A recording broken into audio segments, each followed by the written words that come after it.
mahasiswi Universitas PGRI Silampari, Lubuk Linggau. Di sini saya akan mewawancara Ibu wali kelas 1 dari SD Negeri Tegarjo yang sudah menerapkan kurikulum Merdeka. Silakan Ibu memperkenalkan diri terlebih dahulu. Oh ya, saya atas nama Ibu Suyati, guru SD 1 Tegarjo. Nah, ini ada siswa dari STKIP mau apa? Wawancara tentang kurikulum.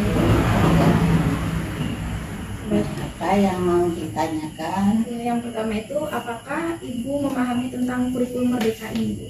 Ya, kalau dikatakan memahami ya belum begitu itu, karena kurikulum Merdeka kan baru istilahnya ini pertama kali kita lakukan dalam tahun ini, jadi ya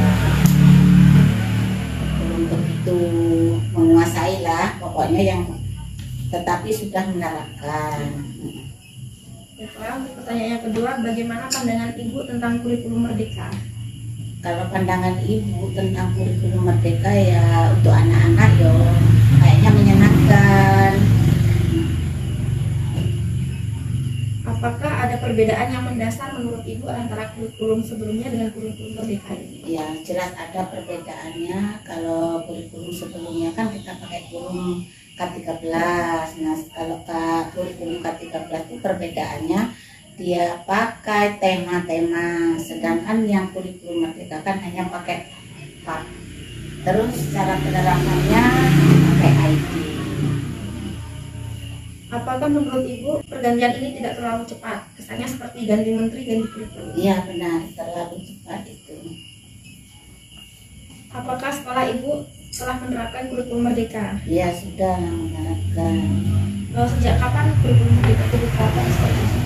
Kurikulum Merdeka diterapkan di sekolah SD 1 mulai tahun 2002-2023, itu kelas 1 dan kelas 4. Karena sekolah kami sudah sekolah penggerak. Apakah Ibu pernah mengikuti pelatihan kurikulum Merdeka? Iya pernah. Sudah berapa kali, tingkat apa, dan apa yang didapatkan dari pelatihan tersebut? Baru 1 kali, kebenaran kemarin baru pulang dari Palembang untuk mengikuti kurikulum Merdeka. Itu untuk transisi PAUD ke SD, jenjang PAUD ke SD untuk kurikulum Merdeka. Itu tingkat apa Ibu? Tingkat provinsi. Bagaimana implementasi proyek kurikulum Merdeka dalam pembelajaran di kelas Ibu? Proyek pembelajaran kurikulum Merdeka, kita belajar menggunakan IT, terus pakai profil profil pelajar Pancasila P5. Proyek apa yang pernah dilakukan Ibu di dalam kelas? Ya itu P5 tentang kewirausahaan, bercocok tanam. Terkait dengan profil pelajar Pancasila, profil yang mana yang intens diimplementasikan dalam pembelajaran di kelas? Itu tentang pengetahuannya, terus religiusnya, sikapnya. Apa harapan sekolah dengan melaksanakan kurikulum Merdeka ini? Ya harapannya anak-anak bisa mengikuti dan bisa memahami dari materi-materi yang diberikan. Apakah kurikulum Merdeka sesuai dengan kebutuhan siswa dalam pembelajaran? Iya, betul. Contohnya itu seperti apa ya? Contohnya anak-anak kan belajar pakai video tadi, mengamati gambar video. Setelah itu anak-anak berdiskusi, kerja kelompok. Nah setelah itu anak yang sudah selesai disuruh maju, suruh memaparkan apa hasil dari kerja kelompok tadi. Bagaimana interaksi guru dengan siswa selama implementasi kurikulum Merdeka? Interaksinya ya menyenangkan, anak-anak dekat dengan kita, terus menerima pelajaran dengan baik. Sekarang masuk ke pengembangan program dalam kurikulum Merdeka Bu. Yang pertama itu, apakah sebelum mengajar Ibu memakai CP, ATP, atau mengembangkan tujuan pembelajaran? pakai apa CP itu kan sudah menjadi dasarnya CP, ATP. Nah, kita sesuai mengembangkan dengan tujuan pembelajarannya. Apa yang Ibu ketahui tentang modul ajar dalam pandangan kurikulum Merdeka? Modul ajarnya apa ya? Mereka pakai ini fokus, terus anak diajak nyanyi, pokoknya bisa menyenangkan lah gitu. Apakah Ibu membuat RPP atau modul sendiri atau hanya mengutip kemudian dikembangkan sendiri sesuai dengan kondisi sekolah, dan silabus yang dibahas dalam KKG kemudian di sekolah disesuaikan dengan kondisi peserta didik? Iya, modul yang selama ini kita memakai atau mengambil dari apa itu istilahnya tuh apa namanya tuh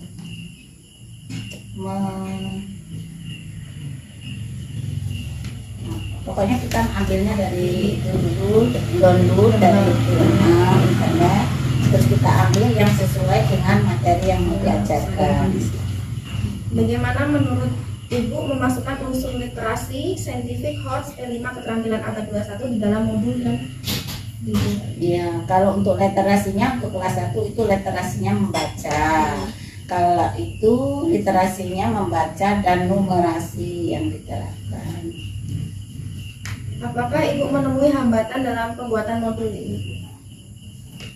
Ya, hambatannya karena kita mungkin masih kurang perlu belajar yang lebih mendalam, karena kita hanya baru pertama kali melakukan pembelajaran kurikulum Merdeka. Jadi masih banyaklah hambatan yang kita lakukan. Itu solusinya untuk menghadapi hambatan itu bagaimana? Solusinya ya kita harus sharing sama teman, KKG bisa. Apakah Ibu seorang guru penggerak? Tidak. Apakah sekolah Ibu adalah sekolah penggerak? Iya. Bagaimana kontribusi sejauh ini terhadap kemampuan guru di siswa di sekolah? Kemampuan guru dan siswa di sekolah. Kemampuan guru dengan siswa ya kita selaku guru kemampuannya untuk berinteraksi dengan anak, bagaimana anak yang masih kurang kan kita bimbing lagi, terus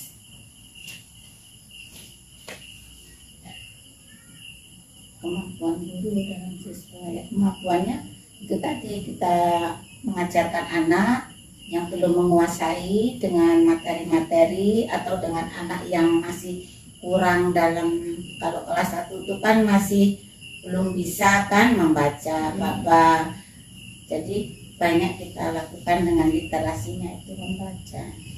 Ya kan? Sekarang masuk ke dalam pelaksanaan dalam pembelajaran. Yang pertama itu apa yang Ibu lakukan saat awal kegiatan pembelajaran? Saat awal kegiatan kita apresiasi dulu sama anak, berdoa. Model, pendekatan, strategi, metode, teknik atau taktik apa yang Ibu gunakan dalam pembelajaran dan bagaimana implementasinya? Metode yang dipakai dalam pembelajaran yaitu pembelajaran apa saja buku pegangan yang Ibu atau sekolah gunakan dalam pembelajaran? Buku pegangan yang ada di sekolah ya buku siswa seperti bahasa, matematika, PKN itu untuk guru mata pelajarannya. Kalau untuk yang agama itu sama guru yang guru bidang studi. Media apa saja yang pernah Ibu buat dan sering digunakan dalam kegiatan pembelajaran di kelas 1? Medianya ya media pakai itu alat perakanya, misalnya kita sesuai dengan materinya. Kalau misalnya tentang bola, bermain bola ya kita pakai alat perakanya bola. Kalau kita materinya pas tentang mata uang kita pakai uang. Aktivitas apa yang Ibu lakukan dalam kegiatan akhir pembelajaran? Aktivitasnya karena di dalam akhir pembelajaran biasanya anak-anak itu ada yang selesai, ada yang belum. Jadi Ibu adakan tindak lanjutnya yaitu buat untuk PR anak-anak. Sekarang masuk ke evaluasi hasil belajar. Untuk yang pertanyaan pertama, bentuk penilaian apa yang Ibu gunakan dalam pembelajaran? Penilaiannya penilaian pengetahuan, religius, dan sikap. Apakah Ibu menemui hambatan dalam penilaian tersebut, Bu? Dalam penilaian ya pasti ada hambatannya dengan anak yang memang kurang mengerti, kurang menguasai, ya secara pelan-pelan kita bimbing anak supaya kedepannya bisa mengerti. Kapan saja Ibu melakukan penilaian? Kalau untuk penilaian harian kita ambil dari satu bab. Setelah habis satu bab kita ambil untuk penilaian hariannya. Nah, itu. Apakah setiap soal yang digunakan di sekolah dikembangkan sendiri atau bersama KKG yang lainnya? Atau yang lain? Ya bisa pengembangan sendiri, bisa KKG juga, sharing dengan teman. Bagaimanakah proses pengembangan soal dalam assessment? Dalam penilaiannya, asesmen dalam penilaiannya ya misalnya dalam bentuk itu ya, dalam bentuk pilihan misalnya. Dalam bentuk pilihan itu kita tentukan berapa misalnya soalnya, yaitu nanti kalau ada soal isian ya tersendiri dalam isian itu lebih besar nilainya. Terus insight kepada mahasiswa, apa yang ingin Ibu sampaikan kepada mahasiswa, saran atau apa? Sarannya ya sebagai mahasiswa ya harus lebih giat, lebih semangat supaya kedepannya lebih meningkat lagi pengetahuannya, dan mudah-mudahan dalam mata kuliahnya bisa cepat selesai. Terima kasih Bu sudah menjawab pertanyaan-pertanyaan saya ini. Assalamualaikum warahmatullahi wabarakatuh. Waalaikumsalam.